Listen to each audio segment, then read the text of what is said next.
Hi, this is Alex from phpacademy.org with a video tutorial for the new Boston. In the last part we looked at an introduction to jQuery. However, let's go now on and look at an example that I've quickly written out.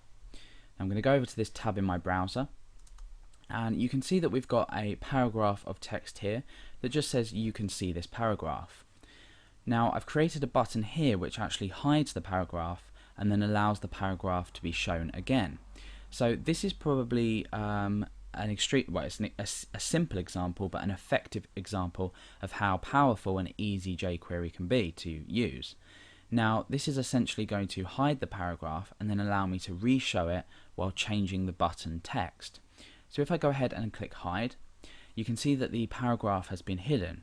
If I go ahead and now click show, you can see that the paragraph is shown again, and you'll notice that the button text changes as well.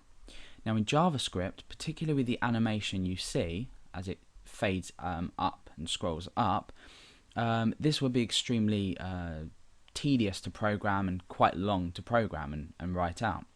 However, the code that I'm actually using is extremely simple.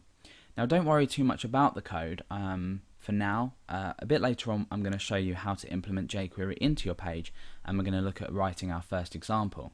But I'm just going to go over to my text editor to show you how easy this is to write. Now the first thing we have is a button here, and that's the button that we use to hide and display the message.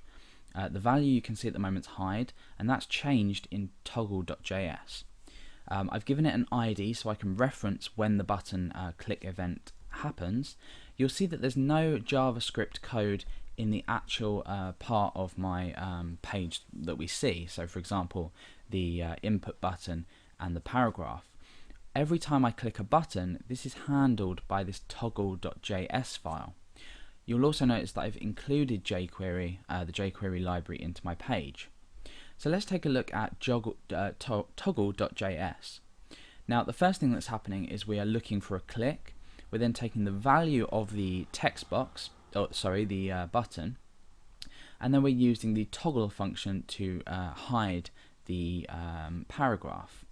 We're also then checking the value of the button and then changing it accordingly.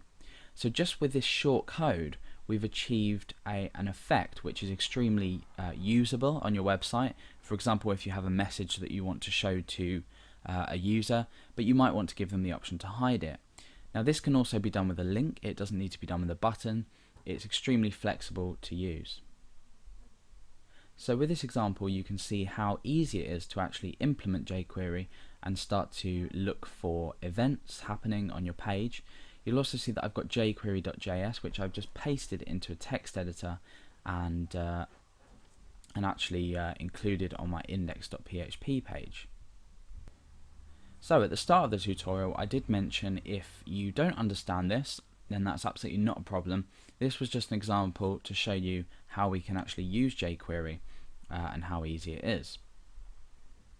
Now this is an example of an animation effect. However, later on we're going to be looking at Ajax and how we can actually take data and pass it to another PHP file, which will allow us to actually create a more dynamic and useful website. So we're going to be looking at that a bit later.